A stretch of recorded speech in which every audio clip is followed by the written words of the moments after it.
Hello everyone, welcome to another episode of Equilibris Gaming.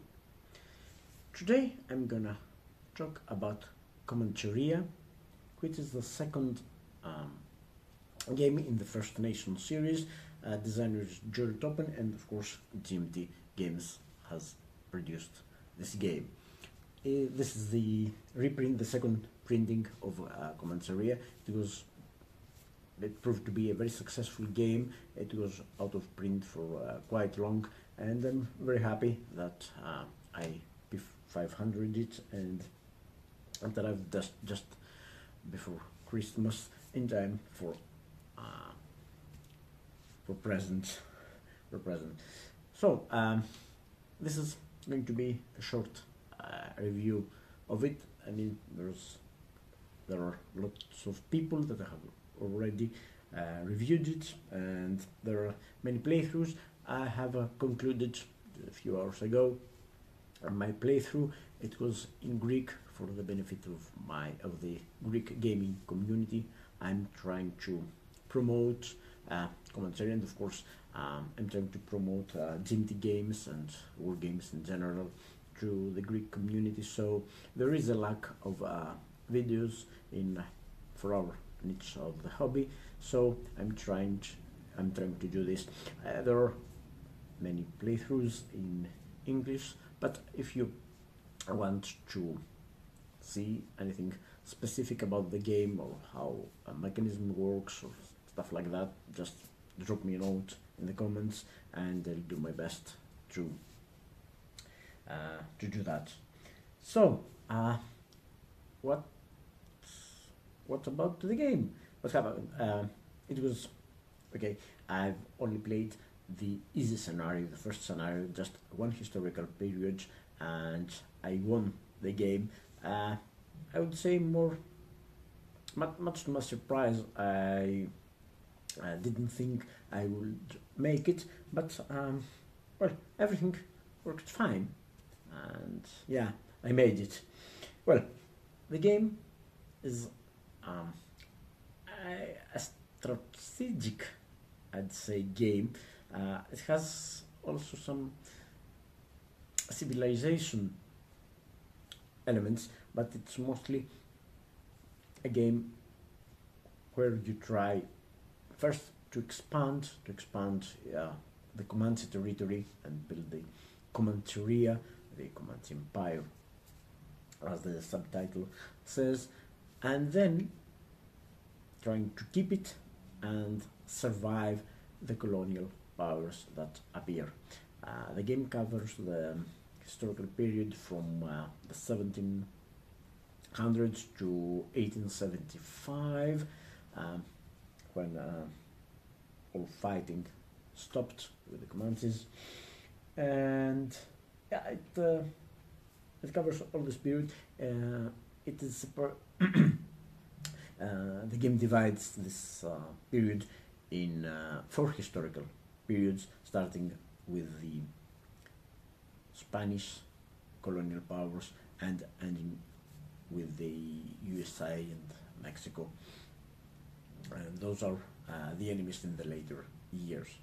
So you have to expand, build, and most of all survive this period. One of the best things in the game, I think, is how the scenarios are structured. You start with the easy scenario with the first historical period, and then there are scenarios in increasing difficulty, so the gamer can challenge himself as he or she seems fit. Of course, there's always the campaign game, and the good thing about it, it's kind of modular. I mean, if you play this scenario, the first historical period, and see, okay, I've done great, it's very nice, it's very easy to just continue to the second scenario, the second historical period, or even go just for the campaign and continue playing and see what happens. So yeah, that's very good. The quality of the components, it's GMT we're talking about. Great quality. This comes with a mounted map, nice counters, nice components of the game, no complaints there. Maybe, okay, I didn't have the proper tray, it was a bit deep. I've only got a deep tray, need to get a thinner one so it doesn't close. But it's a heavy box for its size, yeah, because of the mounted map, the cards, great quality, great pictures. I'm very happy with it. I want to what I want to mention specifically is the playbook. I mean, okay, the rules are very clear, no complaints there. The rule book is more a reference book, but the playbook is one of the best, if not the best, I've read, at least in recent years.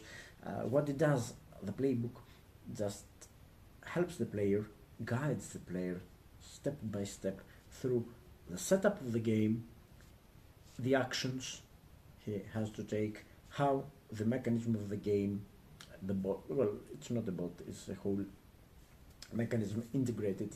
It's a purely solo game, so there's no, I don't think bot is the proper term. How the game works, and it does it step by step with very analytical, with very detailed instructions. And so just following the playbook, you learn to play the games, and you just have the rule book for reference. So it helped me tremendously, because at first I didn't know, as you know, one of my favorite things in the hobby is reading rule books. And yeah, first reading the rules, I wasn't very sure how I should proceed, but the playbook solves this problem, and everything went smoothly and great. So I mean, it was a great playbook guiding you through its and every step.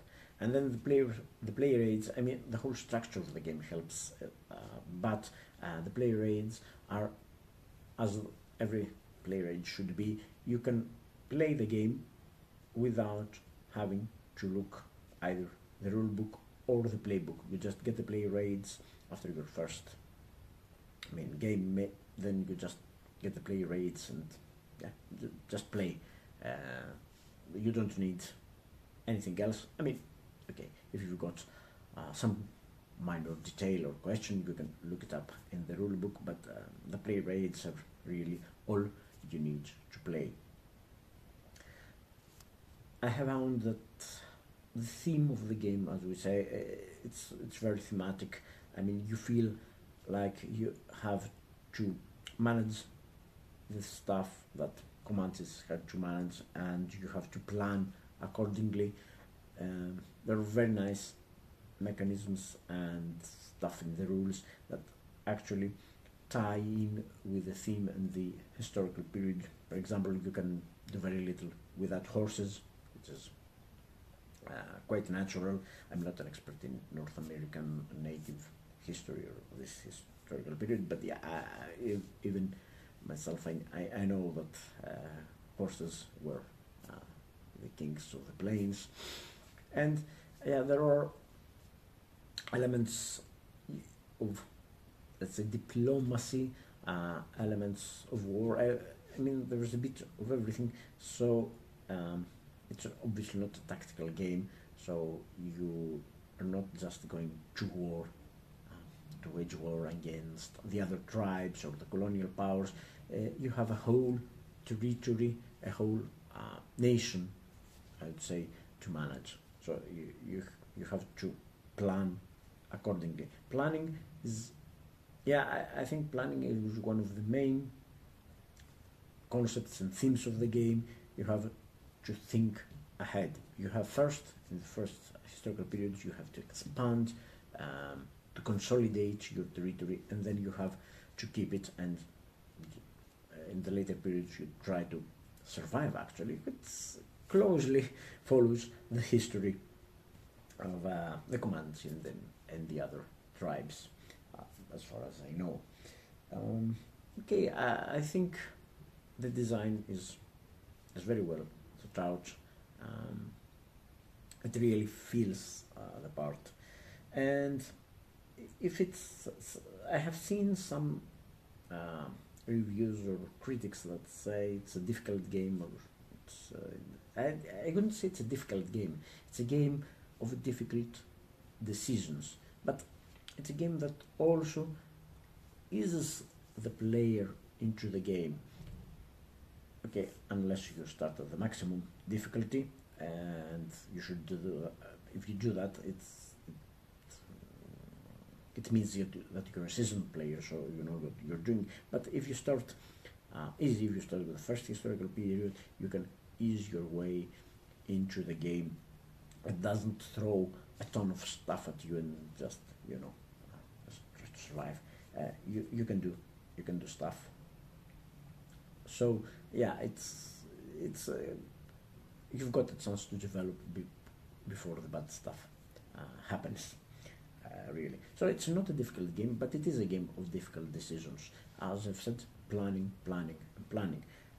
The most classic way, from what I've seen, to lose the game is to go all out on war and raids and stuff on your opponents. And yeah, it could be, one could easily think, okay, let's evade everyone from our territories, let's destroy all enemies and stuff, and just rule the plains. And yeah, if you go down that path, what will happen is, yeah, it can work great at start, but then you will have given, because the game gives your enemies actions according to how many actions you take, and especially how aggressive you are. The more aggressive you are, the more actions take against you. And you may not realize it at first, but there are seemingly innocent actions that the enemies take, and you say, okay, that's fine, no problem there. But then it comes and bites you, and a couple of turns later you said, yeah. So that's a classic way. Give your opponents too many actions, and you're gone like that. Yeah, it's a classic way. So you have to balance. You have to balance your decisions. You have to find a fine balance between. You have to be aggressive, because the game also has ways to penalize you if you just say, yeah, okay, I'm good, I'll just sit it out and see what happens. No, the game penalizes you also for that. So you have to find a fine balance between expanding and being aggressive, and how much you will do. In this, I've read that this is the second volume in the First Nation series, Navajo Wars. The design are also in the material of the game, says that it's in this aspect it's different than Navajo Wars. In this game, in Comancheria, the players got the initiative. So the burden is on the player to give the tempo of the game. You're not reacting to what your enemies do. It happens in many solo, especially in solo games. There's a situation, your enemies do stuff, and then you have to react and counteract. Here, you are the main actor. You're the one setting the tempo. So if you go aggressively, they'll go aggressively. If you go slowly, they'll go more slow too. But they will come through. Be certain of that. So yeah, it's nice. It's a nice change not having to react to bad stuff, but this puts an extra responsibility of the player, because you have to. You're responsible for what happens to you. You have nothing to blame but yourself. You say, oh, if only I hadn't spread myself too thin. Yeah, I have seen it, and from some reviews I've read, it seems to be a common, I wouldn't say mistake, but okay, a common problem. Let's say that players trying to do very much, they spread themselves too thin, and then when the enemies get their actions, there's nothing to stop them. Okay, I think that's enough for now. For now, as if I haven't made myself clear, let me say that I think it's a great game. Uh, if you are a solo player like me, uh, it's a great, it's a fresh and original, I say, idea.